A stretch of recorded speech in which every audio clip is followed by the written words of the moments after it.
story on News 12 First at 5. Good afternoon. Thanks for joining us. I'm Melissa Toon. I'm Tom Campbell. Today, South Carolina voters hit the polls for the Republican primary runoff. One of the biggest elections for South Carolina's Republican governor candidate. Nikki Haley won the primary outright over Gresham Barrett. There are also other statewide runoffs for the GOP. Lieutenant Governor, Attorney General, and State School Superintendent.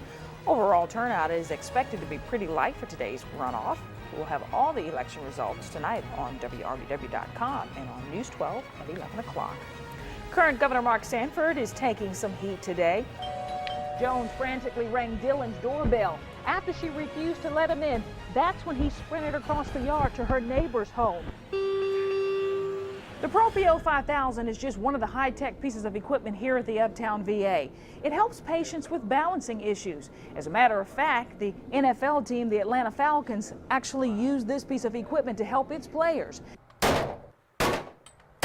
One of the major arguments for gun control laws is that eliminating guns would eliminate criminals. Just a horrific sight here. Take a look now. Here's what we're told, that the fire actually started in the backside of the building and then it worked its way down to the bottom. And with a display case this tall, it's virtually impossible for someone to reach over and grab what's inside. Your life vest should fit snugly like this one. Make sure there's no leeway or room for you to wiggle out in case you fall out. This is the head harness, which is connected to the back air pack, one of the most crucial parts of a firefighter's uniform. It's often difficult for firefighters to find victims quickly.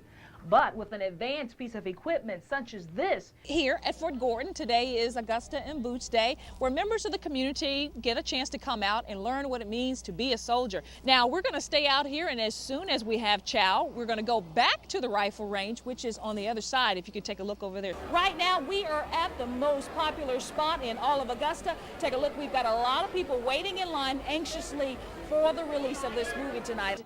Right now, things are quiet here with the exception of just a couple of Richmond County Sheriff's deputies coming up tonight, new at 11. You're going to hear from other members of the community about the new Black Panther presence here today. And I'm Melissa Toon. We want to jump right into this story that we've been working on since late last night.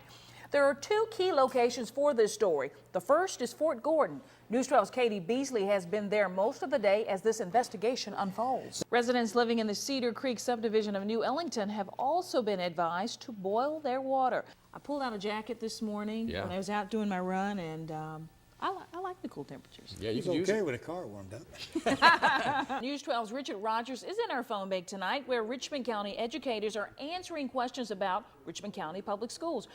Drive down Lumpkin Road, and there's no way you can miss it. Those big bright eyes and cute chubby cheeks. I think it's offensive. It makes people pay attention. Offensive for Shavuna Mozine, not so for Brenda McFarland. But the billboard achieved its goal. It has people talking, from the beauty and barber shops to the working mom. People don't like to talk about things that make them uncomfortable, and that sign makes them uncomfortable. Brenda McFarland understands the message. It's the campaign tool for the Radiance Foundation and the Georgia Right to Life organization. The ad campaign is aimed at major cities in Georgia. The Black and Unwanted billboard points out the high number of abortions in the African American community. And if God don't want him here, God ain't gonna put him here. The pro-life group behind the billboard, based out of Alpharetta, wants to promote adoption as an option. They say focusing on African American women is key because of the high numbers, but some say it's not just a black thing. That billboard is certainly causing a controversy here in Augusta. Some have called it racist, while others say it's offensive.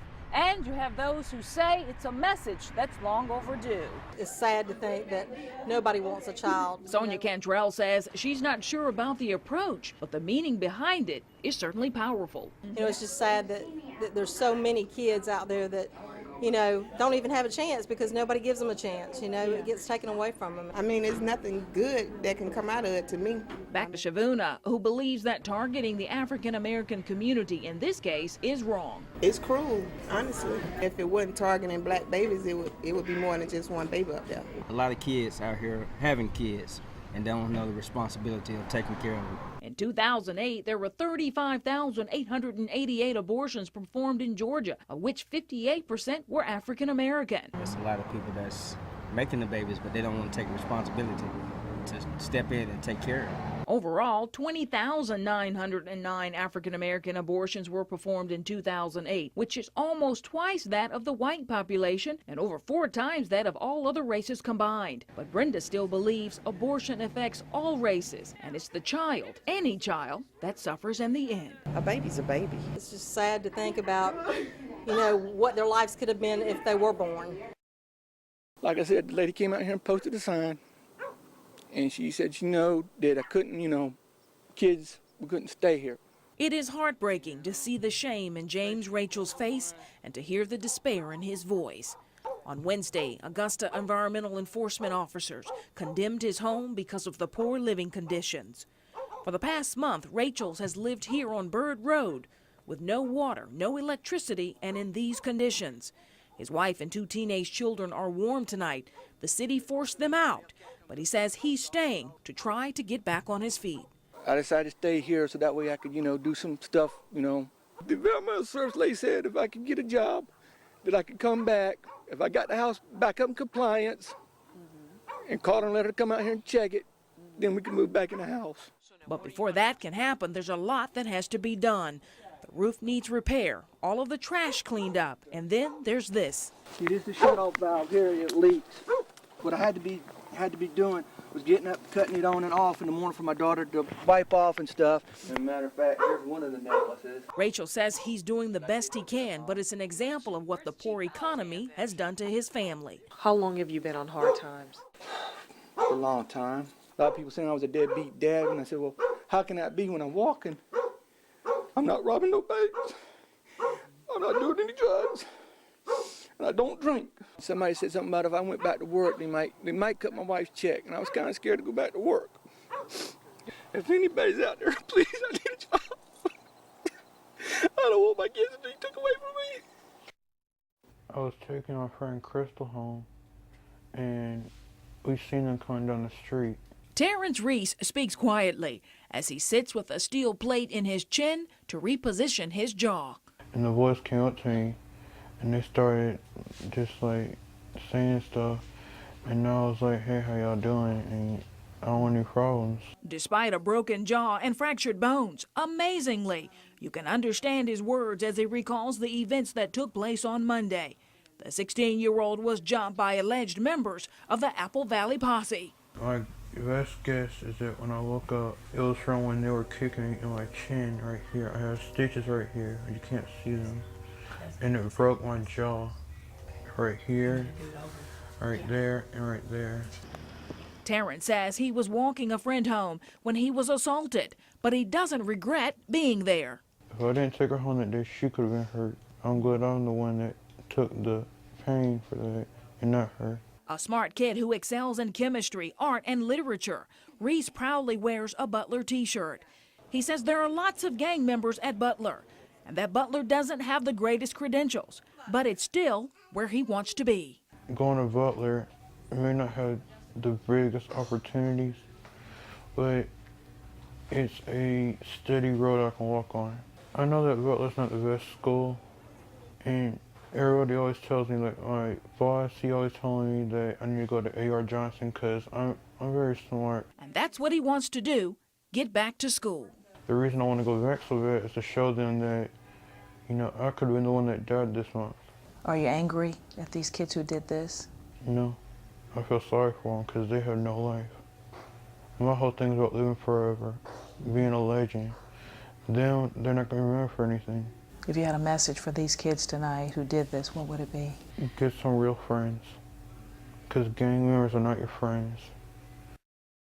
This is the headstone of a soldier removed from its plot. Not only removed, but carelessly tossed aside and almost discarded.